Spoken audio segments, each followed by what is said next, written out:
Has anyone ever accumulated so many pins in one place at one time for skittle-bowl? It's a stack of 40. This is the second table that I have here.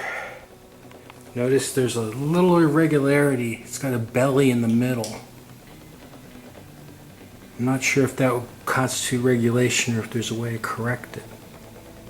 Definitely dips. A representative pin from each of the 4 sets.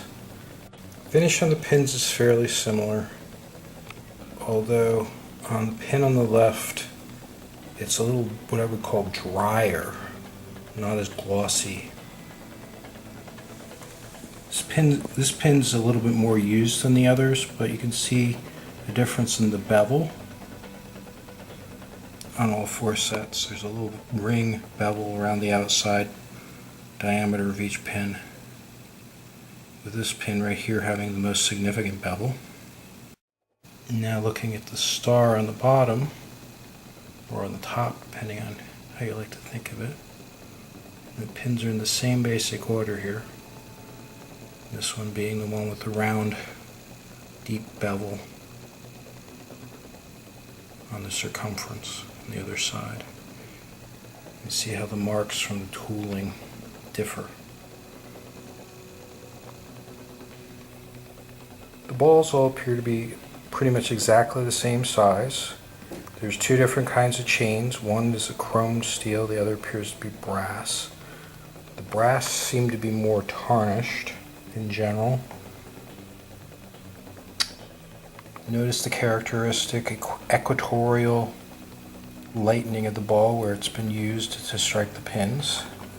The ball on the end here is probably the one with the least amounts of overall wear. The set that I bought, the swivel was upside down, so I started playing with the other ones. It seems like it has a better swing if the swivel is set in the inverted position, or what I consider to be inverted, what I'm used to. Maybe I've always been playing with it in the inverted position. The nice thing is that the posts are interchangeable, so once I get a base in, I actually have an option of switching out the top and the swivel. This one for some reason has a notch. This one has no notch. Another one, no notch.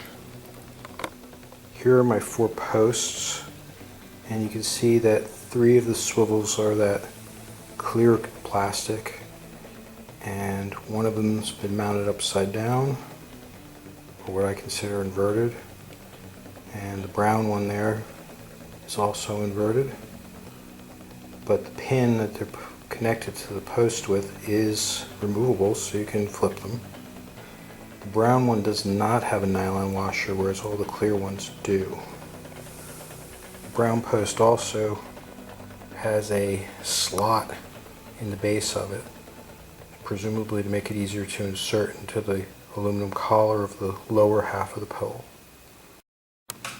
This post came with a unique feature. The rubber washer around the base here, I believe that's to fill the gap between the outer wall of the tray and the post itself to have an intermediate stabilization. I'm not sure if it's standard equipment or if it's a rubber tire off of a truck that happened to just fit on there, but it was included with this post. On closer examination, this is clearly a toy truck tire of some sort that happens to fit right on the post.